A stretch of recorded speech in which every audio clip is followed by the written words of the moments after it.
Have you ever noticed how that the week before a vacation might actually be better than the vacation? Like, hear me out. Like, you're already checking the weather app for a city that you're not even in yet. You're watching YouTube videos of the hotel swimming pool. You've already picked out the outfit for every single day of the week. You haven't even left yet, but you're already gone. That is not just excitement, that's dopamine. And listen, once you really understand what it is actually doing, you will never run a meeting, give a presentation, or send an email the same way again. Let's get into it. What's going on, good people? Welcome back to another episode. So listen, we're gonna jump right in. Here's the thing that's wild about dopamine, okay? See, we've been told our whole lives that dopamine is the reward chemical. Like, you eat the cake, you get the dopamine. You get the promotion, dopamine hit. You win the game, dopamine hit. But here's what science actually found out, and this is the part that really tripped me out. Dopamine doesn't spike when you get the thing, it spikes when you're waiting for the thing. It spikes in the anticipation, in the almost, in the not yet. Listen, think about the last time that you booked a trip somewhere that you had never been before. And every day after that, every single day, you saw another ad for where you were going. Like, you started getting more and more excited as the days got closer. Not when you got there, but before you got there. The countdown, that was the chemical hit. The trip was the trip, but the anticipation of the trip, that had your brain on fire. Now, I know you're like, what does this mean for every single conversation that I'm in? I'm glad you asked. Most leaders, most communicators, most presenters, they will walk into a room and the first thing they do is give you the answer. They're like, okay, so today we're talking about our Q3 results. Today I'm going to show you our 5-point strategy, or here's the agenda.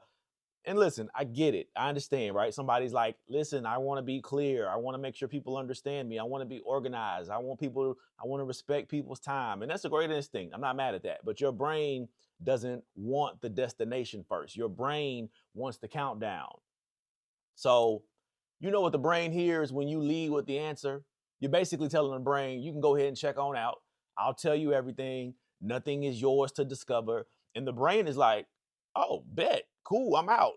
And that's when people's phones come out. That's when people will start answering emails, doing your presentation. And it's not because they're rude, but it's because you accidentally told their brain that there was nothing left to wonder about. So the brain is like, I'm out. And so we have to get out of that shift. So here's what I'm going to do. I'm going to show you what it looks like when you flip the script, okay? We're going to do the same meeting, we're going to give the same information, and I promise you, when you create this different opening, watch what happens. So instead of saying today we're covering Q3 results, you say, I found something in this data that I genuinely was not expecting, and I think it changes how we need to think about this whole next quarter. Then you pause, you look around the room. Give it that little second of silence. And I promise you, every head comes up from every phone because you just created a gap between what they know and what they need to know. And the brain cannot sit in that gap without leaning in.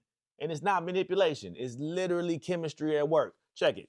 Christopher Nolan does not give you the answer in the trailer.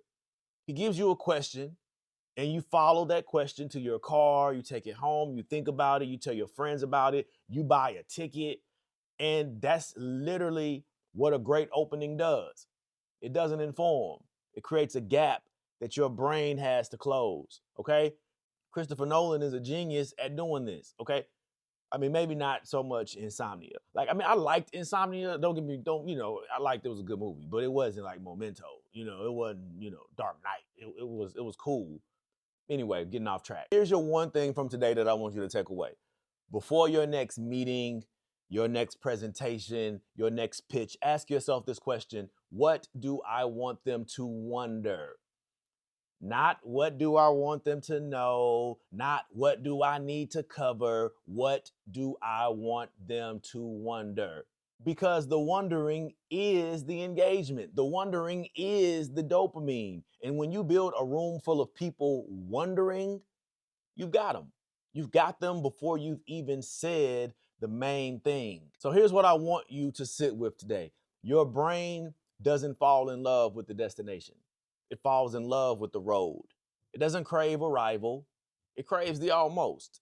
The almost is where the attention lives. The almost is where people lean in. The almost is where you, as a communicator, as a leader, as a human being, get to do something most people never figure out.